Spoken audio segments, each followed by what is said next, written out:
Welcome to news hour. నేను శ్వేత. Details చూద్దాం. 12 ఏళ్ల బాలికకు మాయమాటలు చెప్పి ఓ మహిళ అడవిలోకి తీసుకెళ్లగా ఇద్దరు యువకులు ఆ బాలికపై అత్యాచారానికి ఒడిగట్టిన దారుణ ఘటన ఆదిలాబాద్లో చోటు చేసుకుంది.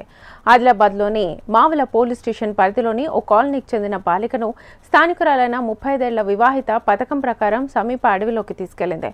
ఆమె బంధువు ఇద్దరు యువకులను అక్కడికి వెంటబెట్టుకుని రాగా వారు ఆ బాలికపై అత్యాచారం చేశారు. రాత్రికి ఇంటికి తిరిగి వచ్చిన బాలిక తల్లికి విషయం చెప్పడంతో ఆమె పోలీసులను ఆశ్రయించారు. వారు ప్రాథమిక విచారణ పూర్తి చేసి నిందితులను గుర్తించారు. అనంతరం బాలికను రిమ్స్ ఆసుపత్రికి తరలించి కేసు నమోదు చేశారు.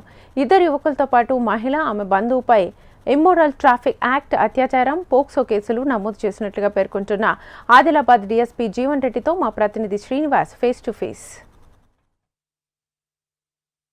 12 ఏళ్ల మైనర్ బాలికపై ఆదిలాబాద్ జిల్లా కేంద్రంలో అత్యాచార ఘటన ఆలస్యంగా 2 రోజులు ఆలస్యంగా వెలుగు చూసింది. మాయమాటలు చెప్పి లైంగిక వేధింపులకు పాల్పడడంతో పాటు అత్యాచార యత్నానికి పాల్పడిన ఘటనపై మనతో మాట్లాడేందుకు డీఎస్పీ జీవన్ రెడ్డి గారు ఉన్నారు. జీవన్ రెడ్డి గారు, చెప్పండి, ఏం జరిగి ఉంటుంది అసలు? మైనర్ బాలికపై ఇద్దరు యువకుల అత్యాచార యత్నం ఎట్లా ఉంది? 6 తారీఖు నాడు సాయంత్రం ఒక మహిళ వచ్చి మౌల పిఎస్లో కంప్లైంట్ చేయడం జరిగింది. ఆమె కంప్లైంట్ సారాంశం ఏంటంటే, వారు కూలి పనికి మార్నింగ్ వెళ్ళడం జరిగింది. వెళ్ళిన తర్వాత మధ్యాహ్నం ఇంటికి వచ్చే వరకు వాళ్ళ కూతురు ఏడుస్తూ కనబడగా ఏం జరిగిందని అడగగా వాళ్ళ కూతురు చెప్పింది కదా, వాళ్ళ పక్కింటి ఆంటీ నేచర్ కాల్స్ వెళ్తామని చెప్పి నమ్మించి అక్కడ వారి కాలనీ పక్కన ఫారెస్ట్లోకి తీసుకెళ్లి అక్కడ ఉంచడం జరిగింది. కొద్దిసేపటికి ఆ మహిళ యొక్క రిలేటివ్ ఒక పర్సన్ బైక్పై, ఇంకొక పర్సన్ కూడా బైక్పై, ఇద్దరు అక్కడ ఫారెస్ట్ ఏరియాకి వచ్చిన తర్వాత ఈ మహిళ వాళ్ళ రిలేటివ్ ఈ మైనర్ బాలికపై అత్యాచారం చేయడానికి సల్మాన్ ఖాన్ అనే వ్యక్తిని పంపడం జరిగింది. సల్మాన్ ఖాన్ అనే వ్యక్తి మైనర్ బాలికపై అత్యాచారం చేయడం జరిగింది. చేసి వెళ్ళిపోయినాడు.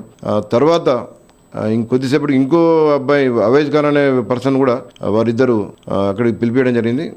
అతడు కూడా ఈ మైనర్ గర్లపై అత్యాచారం చేయడం జరిగింది. చేసిన తర్వాత మళ్ళీ ఏం తెలియనట్టు ఈ బాలికను తీసుకొచ్చి వాళ్ళ ఇంట్లో ఉంచడం జరిగింది. ఈ విషయం వాళ్ళ తల్లిదండ్రులకు తెలిసిన తర్వాత వాళ్ళు ఇచ్చిన ఫిర్యాదు మేరకు ఈ కేసును ఛాలెంజింగ్గా తీసుకొని స్పెషల్ టీంలు డిప్యూట్ చేసి నిన్న వారి ఈ నేరానికి పాల్గొన్న, అంటే అత్యాచారం చేయడానికి ప్రోత్సహించిన మా మహిళ యొక్క మరిది వారిద్దరిపై మరియు ఈ అత్యాచారం చేసిన ఇద్దరు యువకులు సల్మాన్ ఖాన్, అవైజ్ ఖాన్లను కూడా నలుగురు అరెస్ట్ చేసి వాళ్ళు ఉపయోగించిన బైకులు, నేరానికి ఉపయోగించిన సెల్ ఫోన్లు 5 సీజ్ చేయడం జరిగింది. వారందరినీ డిస్ట్రిక్ట్ జైలు పంపడం జరిగింది.